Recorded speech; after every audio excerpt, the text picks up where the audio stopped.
As my journey continues, I find myself in the small town of Blaine, Tennessee, at a small cemetery called Red House Cemetery.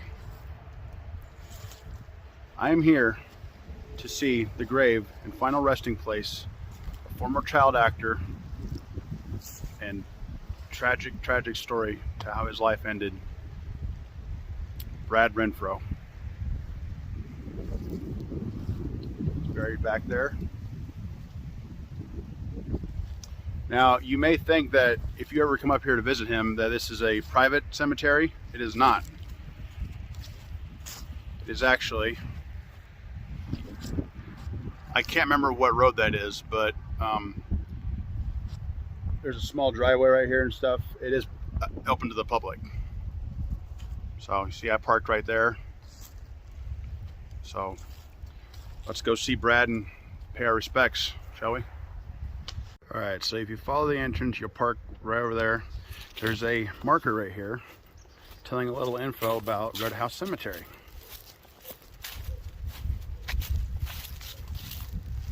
Red House Cemetery began around 1792 by pioneer Thomas Jernigan. This monument remembers those souls known but to God who lie here, 1995. Dedicated 1995. This truly might be the oldest cemetery that I have visited. So we're gonna walk over here.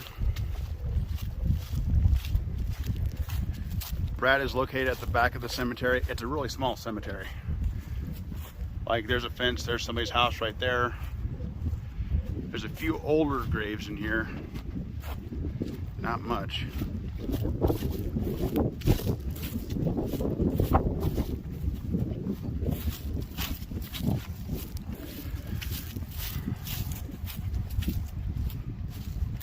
It's actually my first time to Tennessee, and it's beautiful.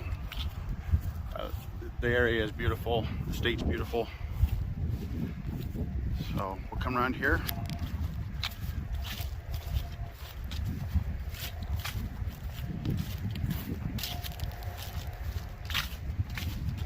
Brad Baron Renfro is right here underneath this tree.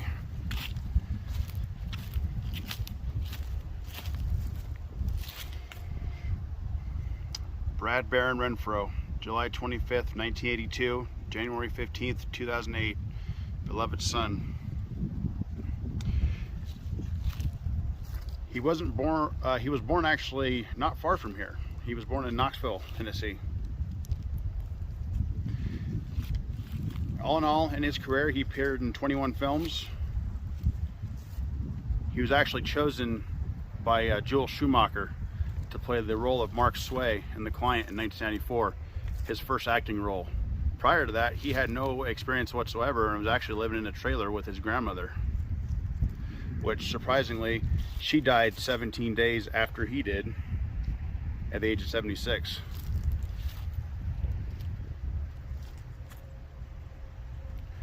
I remember watching movies growing up with him. Tom and Huck with Jonathan Taylor Thomas, that was always one of my favorites. The Cure was a good one.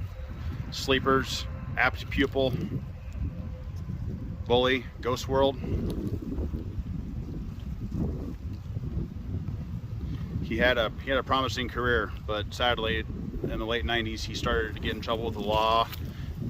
Got arrested a few times, got charged with a lot of stuff, did multiple drug treatment stints.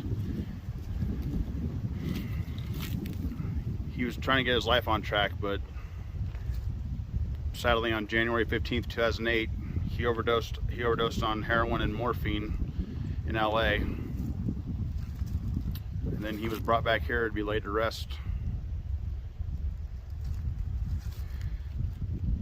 It's sad because his story is just truly tragic, because he had a promising career and he was loved. He tried to make it in the movie business. Like I said, he had to start.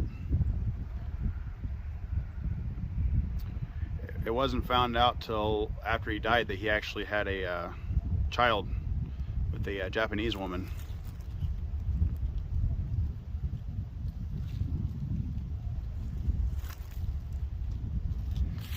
Now he's got some of his relatives buried here too. I'm not sure how they are, like what they are to him.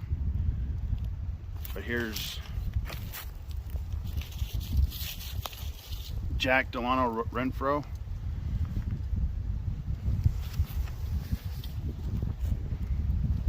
Back here is William Michael Renfro.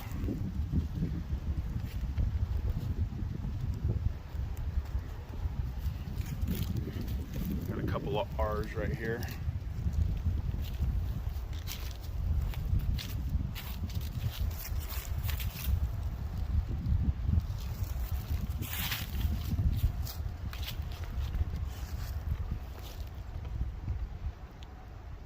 He always had that thick Tennessee accent in his movies. He was a true badass in The Client with Tommy Lee Jones and Susan Sarandon.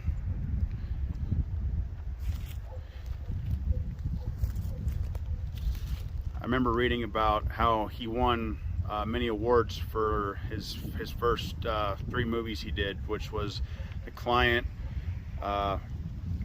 Tom and Huck, and then The Cure.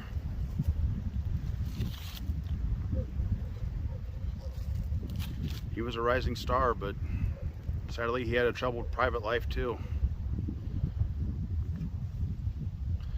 I can only imagine what he would accomplish if he was still here.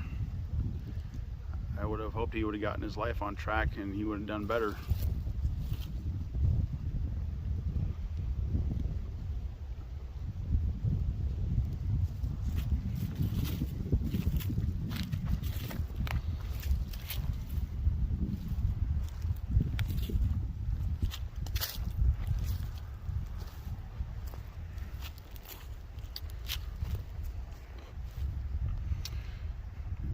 Brad Baron Renfro, buried at Red House Cemetery, Blaine, Tennessee, which is in Grainger County.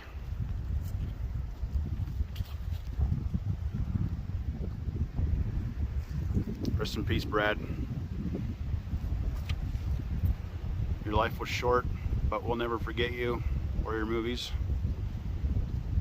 Rest in peace.